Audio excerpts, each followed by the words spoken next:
زرار بن ازور رضی اللہ عنہ ایک ایسے انسان تھے کہ اس دور میں دشمن ان کے نام سے کانپ اٹھتے تھے اور ان کی راہ میں آنے سے کتراتے تھے۔ جنگ ہوتی تھی تو سارے دشمن اور فوجیں زیرہ اور جنگی لباس پہن کر جنگ لڑتے تھے، لیکن آفرین حضرت زرار زیرہ تو درکنار اپنا کرتا بھی اتار دیتے تھے۔ لمبے بال لہراتے چمکتے بدن کے ساتھ جب میدان میں اترتے تھے تو ان کے پیچھے دھول نظر آتی تھی اور ان کے آگے لاشیں اتنی پھرتی، تیزی اور بہادری سے لڑتے تھے کہ دشمن کی صفیں چیر کر نکل جاتے تھے۔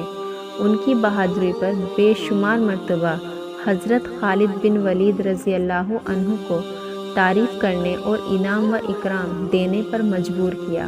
دشمنوں میں وہ ننگے بدن والے کے نام سے مشہور تھے۔ رومیوں کے لاکھوں کی تعداد پر مشتمل لشکر سے جنگ اجندین جاری تھی۔ حضرت زرار رضی اللہ عنہ حسب معمول میدان میں اترے اور صف آرا دشمن فوج پر طوفان کی طرح ٹوٹ پڑے۔ اتنی تیزی اور بہادری سے لڑے کہ لڑتے لڑتے دشمن فوج کی صفیں چیرتے ہوئے مسلمانوں کے لشکر سے بچھڑ کر دشمن فوج کے درمیان تک پہنچ گئے۔ دشمن نے انہیں اپنے درمیان دیکھا تو انہیں نرگے میں لے کر بڑی مشکل سے قید کر لیا۔ مسلمانوں تک بھی خبر پہنچ گئی کہ حضرت زرار رضی اللہ عنہ کو قید کر لیا گیا ہے۔ حضرت خالد بن ولید رضی اللہ عنہ نے اپنی فوج کے بہادر نوجوانوں کا دستہ تیار کیا اور حضرت زرار رضی اللہ عنہ کو آزاد کروانے کے لیے ہدایات وغیرہ دینے لگے۔ اتنے میں انہوں نے ایک نقاب پوش سوار کو دیکھا جو گرد اڑاتا دشمن کی فوج پر حملہ آور ہونے جا رہا ہے۔ اس سوار نے اتنی تندخوئی اور غضبناکی سے حملہ کیا کہ اس کے سامنے سے دشمن پیچھے ہٹنے پر مجبور ہو گیا۔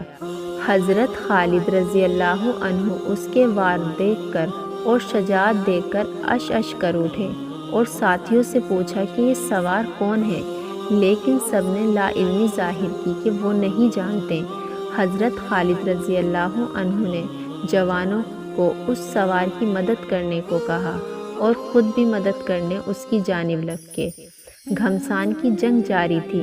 کبھی حضرت خالد بن ولید رضی اللہ عنہ اس سوار کو نرگے سے نکالنے میں مدد کرتے اور کبھی وہ سوار حضرت خالد رضی اللہ عنہ کی مدد کرتا۔ حضرت خالد رضی اللہ عنہ اس سوار کی بہادری سے متاثر ہو کر اس کے پاس گئے اور پوچھا، کون ہو تم؟ اس سوار نے بجائے جواب دینے کے اپنا رخ موڑا اور دشمنوں پر جارحانہ حملے اور وار کرنے لگا۔ موقع ملنے پر دوسری بار پھر حضرت خالد رضی اللہ عنہ نے پوچھا، اے سوار تو کون ہے؟ اس سوار نے پھر جواب دینے کی بجائے رخ بدل کر دشمن پر حملہ آور ہوا۔ تیسری بار حضرت خالد رضی اللہ عنہ نے اس سوار سے اللہ کا واسطہ دے کر پوچھا کہ اے بہادر تو کون ہے؟ تو نقاب کے پیچھے سے نسوانی آواز آئی کہ میں زرار رضی اللہ عنہ کی بہن خولہ بنت ازور ہوں اور اس وقت تک چین سے نہیں بیٹھوں گی جب تک اپنے بھائی کو آزاد نہیں کروا لیتی۔ حضرت خالد رضی اللہ عنہ نے کہا کہ پہلے کیوں نہیں بتایا؟ تو کہنے لگی، آپ نے منع کر دینا تھا۔ حضرت خالد رضی اللہ عنہ نے کہا، آپ کو آنے کی کیا ضرورت تھی؟ ہم تھے آزاد کروانے کے لیے۔ تو حضرت خولہ رضی اللہ عنہ نے جواب دیا کہ جب بھائیوں پر مصیبت آتی ہے تو بہنیں ہی آگے آیا کرتی ہیں۔ پھر مسلمانوں اور حضرت خولہ رضی اللہ عنہ نے مل کر حضرت زرار رضی اللہ عنہ کو آزاد کروا کر دم لیا۔ حالانکہ خولہ بنت ازور کی اپنی شخصیت بھی کچھ کم باکمال نہ تھی، لیکن زرار بن ازور رضی اللہ عنہ کی بہن ہونے کی وجہ سے بھی مزید شہرت ملی۔ زرار بن ازور رضی اللہ عنہ کا ذکر ملک شام کی فتوحات میں نمایاں طور پر ملتا ہے۔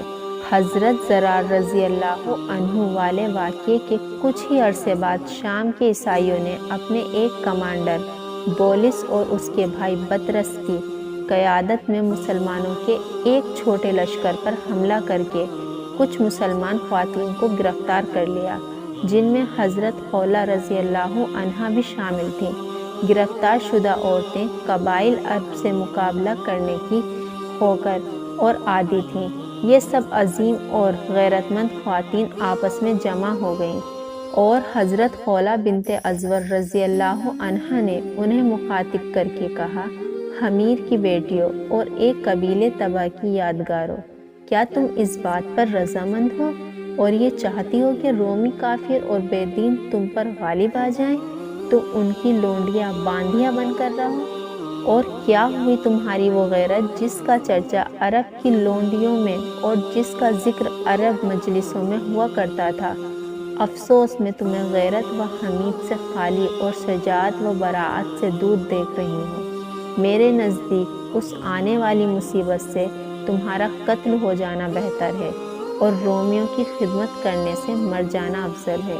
یہ سن کر عفیرہ بنت عفار حمیریہ رضی اللہ عنہا نے کہا، اے بنت ازور، تم نے ہماری شجاعت و براعت، عقل و دانائی، بزرگی اور مرتبہ کے متعلق جو کچھ بیان کیا ہے وہ واقعی سچ ہے، اور یہ بھی صحیح ہے کہ ہمیں گھوڑے کی سواری کی عادت ہے اور دشمن کا رات کے وقت بھی قافیہ تنگ کر دینا آتا ہے، مگر یہ تو بتائیے کہ جو شخص نہ گھوڑا رکھتا ہو نہ نیزہ، اس کے پاس کوئی ہتھیار ہو نہ تلوار، ایسا شخص کیا کر سکتا ہے؟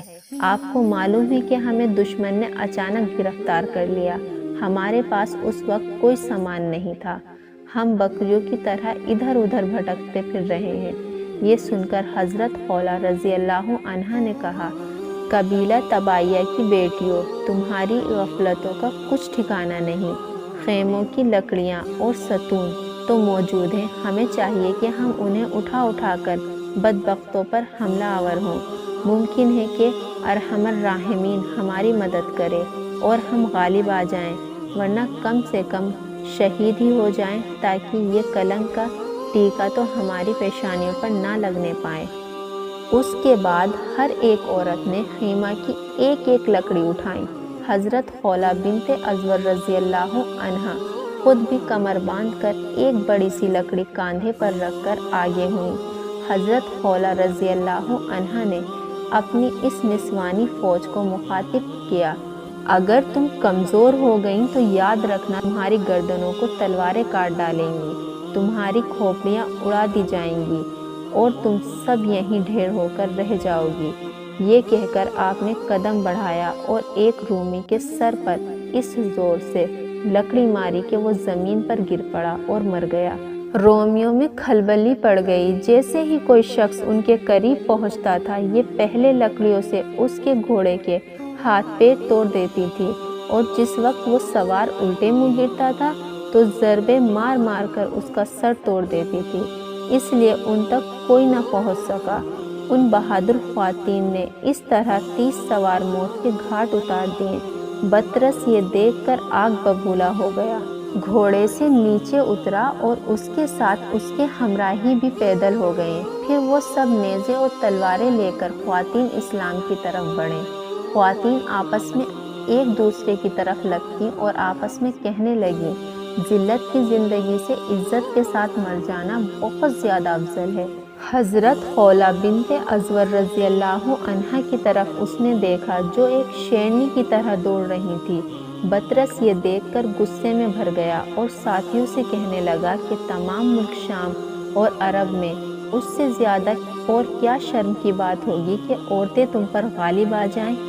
رومی یہ سن کر جوش میں آ گئیں اور سب نے مل کر خواتین پر حملہ کر دیا۔ خواتین اس شدید حملے کو صبر سے برداشت کر رہی تھیں کہ اسی دوران انہوں نے حضرت خالد بن ولید رضی اللہ عنہ اور ان کے لشکر کو دیکھا جو گرد و غبار اڑاتے ہوئے اب ان کے قریب پہنچ چکے تھے۔ مجاہدین کی تلواریں چمکتی ہوئی خواتین کو نظر آ رہی تھیں۔ حضرت خالد بن ولید رضی اللہ عنہ کے لشکر نے، جو اس واقعے کی خبر سن کر فوری مدد کے لیے آیا تھا، حملہ کر کے اپنی بہادر بہنوں کو بھیڑیوں کے نرغے سے چھڑا لیا۔ خولہ بنت ازور رضی اللہ عنہا کی وفات خلافت عثمان کے آخری دور میں ہوئی۔